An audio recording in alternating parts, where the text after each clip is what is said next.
wo ku mbuga za internet hari ibyanditswe natwe twabibasomeye.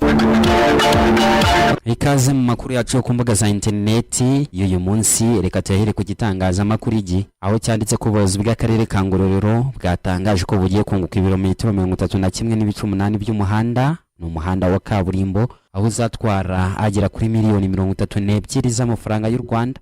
Muri ibyo birometero hakaba harimo 28 biteganyijwe ko bizakura mu bwigunge abatuye mu mirenge 6, aho ku muhanda wa kaburimbo w'ibirometero 55 birengaho ibice bitatu akazaba ari umuhanda wa Kazabe kugeza Rutsiro uzahuza ako karere ka Ngororero ndetse n'akarere ka Rutsiro. Hari kandi imihanda ireshya na kilometero 3.8 ikazaba izakugwa mu kice cy'umujyi wa Ngororero ugamije kuwufasha kurushaho gusa neza.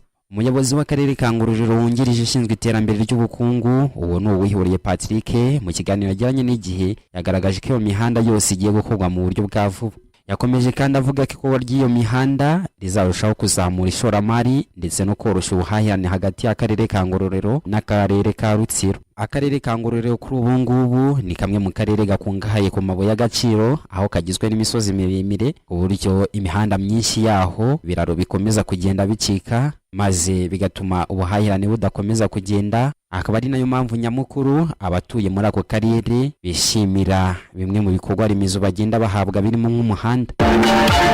Reka amakuru yacu ku mbuga za interineti tuyakomereze ku gitangazamakuru ko Times aho cyanditse ko ambasaderi w'u Rwanda muri Misiri Serge Dan Munyuza yagiranye ibiganiro n'umunyamabanga wungirije wa Minisiteri y'Ububanyi n'Amahanga muri icyo gihugu cya Misiri ushinzwe ibihugu bya Afurika, akaba ari ambasaderi Mohamed Abubakar Sahel, aho baganiriye ku gushimangira ubufatanye buri hagati y'ibihugu byombi. Muri ibyo biganiro byabaye hagati y'impande zombi hibanzwe ku kureba uko ubufatanye busanzwe buri hagati y'u Rwanda ndetse na Misiri bwarushaho gutezwa imbere mu nzego zigiye zitandukanye. Impande zombi kandi zanasuzumye ko hashyirwa mu bikorwa amasezerano y'ubwumvikane yagiranye hagamije ko ayo masezerano arushaho gutanga umusaruro ndetse no guteza imbere umubano n'iterambere by'ibihugu byombi.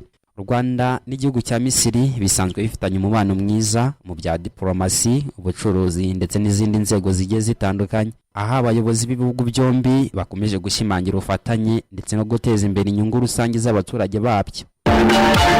Reka amakuru yacu ku mbuga za interineti tuyahinire ku gitangazamakuru Umuryango cyanditse ku buyobozi bw'akarere ka Kirehe bwatangaje ko ingo 8,000 zashyizwe mu mihigo nk'izizahabwa amashanyarazi muri uyu mwaka wa 2026, mu gihe kandi izigera kuri 659 arizo zimaze kuyahabwa. Bukagaragaza kandi ko hakwiye kongerwa imbaraga mu kwihutisha icyo gikorwa. Byagarutsweho mu mpera z'iki cyumweru ubwo habaga inteko rusange yahurije hamwe abafatanyabikorwa b'ako karere ka Kirehe.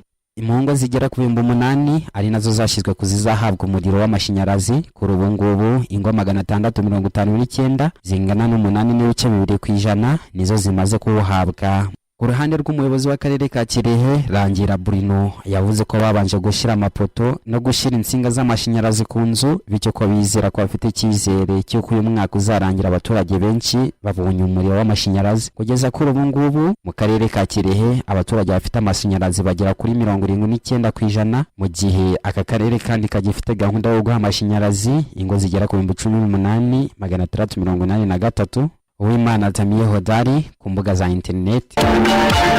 Wo ku mbuga za internet hari ibyanditswe natwe twabibasomeye.